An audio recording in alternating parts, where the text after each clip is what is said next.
Bonjour, bonsoir à tous et bienvenue à ce point histoire qui aura comme sujet les premiers empires.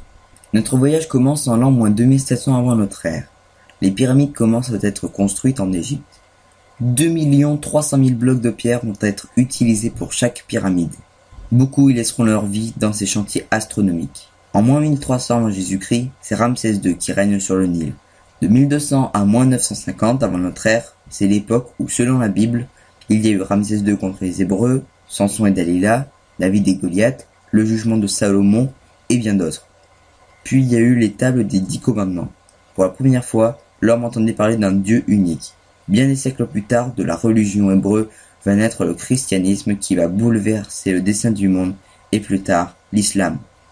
En -1200, les Doriens déferlent et avec eux le fer qu'ils ont inventé. En -612, les Mèdes et les Babyloniens ont fait alliance et sous le commandement de Nabuchodonosor, ils vont attaquer les remparts de l'île. En -600, Babylone est reconstruite et le roi Nabuchodonosor va en faire la ville la plus prestigieuse de son époque. Le tout premier empire est celui du prince de Perse, Cyrus. Il a fait ses études à l'école de Zarathustra. Lorsqu'il va s'emparer du trône de Perse, il va appliquer de sages principes. Puis il va conquérir les pays et les villes célèbres des pays orients. Médie, Tigre et la Mésopotamie, Cappadoce, Phégie ou encore l'Indie. En -548, Cyrus va faire de l'ennemi un ami, comme disait Zarathustra. Il va ensuite conquérir des territoires qui appartiennent à l'Iran comme Bactriane, Sogdiane ou encore Samarcande. Retournons à Babylone. Nabonide succède à Nabuchodonosor, puis le fils de celui-ci, Balthazar, est exécré par la population.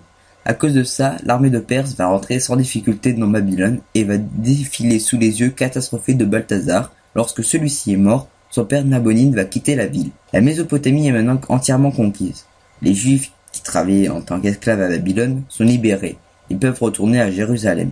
Et Cyrus va leur offrir solennellement ce qui reste de leur trésor pris par Nabuchodonosor.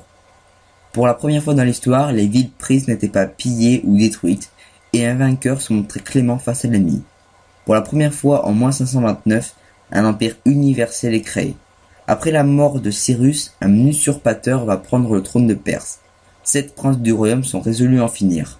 Les conspirateurs ont décidé que celui dont le cheval qui hennira le premier sera l'élu. Un jeune prince du nom de Darius va être l'élu. En -500 avant notre ère, Darius Ier est le roi des rois. On peut l'appeler comme ça car il règne sur 20 royaumes. Il n'y a jamais eu une telle puissance dans l'histoire des hommes qui a égalé la sienne. Lorsque Darius monte sur le trône, des révoltes sont éclatées partout dans le pays et Darius Ier va les combattre avec énergie. En -490 avant Jésus-Christ, Darius a décidé d'envahir la Grèce pour la punir d'avoir soutenu les révoltes contre son autorité. Il va conquérir la Grèce tout entière.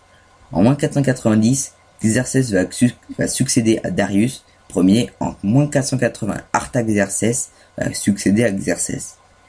Lors de la bataille de Marathon, succéderont les Thermopyles puis Salamine. En -448, faute de décision militaire, une paix sera faite. Puis, un siècle plus tard, un jeune conquérant de 20 ans va accéder au trône de Mésopotamie. Son nom, Alexandre le Grand. Pour finir sur ce point histoire, vous avez droit à un top 5 des plus grands conquérants de l'histoire. Numéro 1. Alexandre le Grand. Après la mort de son père, il va devenir roi de Mésopotamie. En 10 ans, il va devenir le maître de l'immense empire perse. Il va fonder près de 70 cités qui ont presque tous porté le nom d'Alexandrie. Je n'en dis pas plus pour celui-ci, vous comprendrez pourquoi. Numéro 2. Jules César.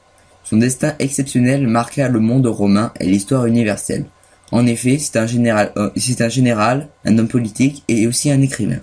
Pour conquérir, il va utiliser beaucoup de stratagèmes et de très bonnes techniques d'attaque. Il a conquis la Gaule, l'Afrique, l'Égypte, la Syrie, l'Angleterre, la Belgique et bien d'autres. Avec l'aide de ses légions, Jules César va faire un coup d'État et va prendre le pouvoir. Pendant toute sa vie, il va être un dictateur jusqu'au jour où il se fait assassiner le 15 mars -44 avant Jésus-Christ à cause d'un complot de sénateurs contre lui. Son fils Octave va achever la réforme républicaine romaine qui va laisser place au Principat et à l'Empire romain. Numéro 3. Charlemagne. C'est le fils de Pépin le Bref. Il devient roi des Francs en 768. Il va être couronné empereur à Rome par le pape Léon III en 800. Il va agrandir son royaume grâce aux conquêtes militaires qu'il va faire contre les Saxons païens, puis les Lombards en Italie et les musulmans en Espagne. Charlemagne prévoit de partager son empire entre ses 3 fils en 806. À cause de beaucoup d'événements inattendus, l'empire ne sera partagé en 3 que en 843, entre 3 de ses petits-fils. Malheureusement, l'empire va se dissoudre quelques années après. Numéro 4. Gengis Khan. D'abord nommé Temujin, il a été le fondateur de l'empire mongol, et il a construit l'empire le plus vaste de tous les temps. Avant de devenir empereur, Gengis Khan va avoir l'idée de rassembler plusieurs tribus nomades de l'Est et de l'Asie et l'Asie centrale sous le nom de Mongols. Il en devient le chef suprême avant de s'attaquer à la Chine à la fin de sa vie. Son empire s'étend de la Chine jusqu'en Sibérie en passant par le Tibet.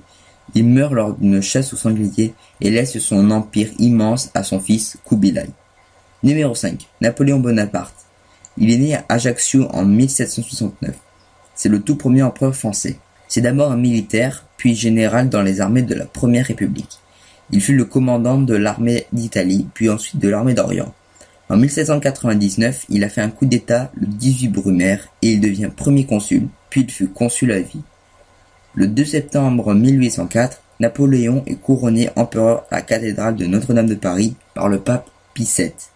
En tant que général en chef et chef d'État, Napoléon tente de briser les coalitions montées et financées par le Royaume de Grande-Bretagne et qui rassemblent depuis 1792 les monarchies européennes contre la France et son régime, né de la Révolution.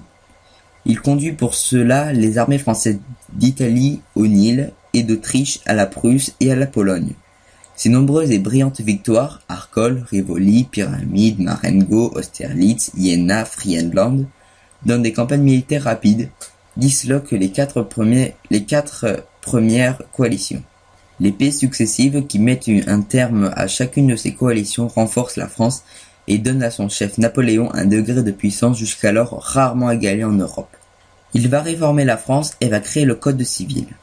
Lors de la campagne de Russie, l'armée de Napoléon va reculer contre les Cosaques à cause des températures. Suite à cette erreur, Napoléon va perdre de plus en plus de batailles et les pays vainqueurs ont décidé de l'exiler sur l'île d'Elbe en 1815. Avec l'aide de complices, il va revenir en France pour 100 jours et va faire sa dernière bataille. Ce sera la plus lourde en bilan humain. C'est la bataille de Waterloo. L'armée française a dû lutter contre les Germains, l'Italie, l'Angleterre et la Russie. Les pays vainqueurs vont cette fois-ci l'exiler sur l'île de Sainte-Hélène sous la garde anglaise. Il va s'éteindre en 1821. Merci d'avoir regardé ce point histoire sur les premiers empires. J'espère qu'il vous a plu et qu'il n'a pas été trop complexe pour vous. Vous pouvez vous abonner à la chaîne de l'historien. Vous pouvez commenter cette vidéo dans les commentaires évidemment et mettre un pouce bleu, ça fait toujours plaisir. Quant à moi, je vous dis à la prochaine pour un nouveau point histoire. Ciao.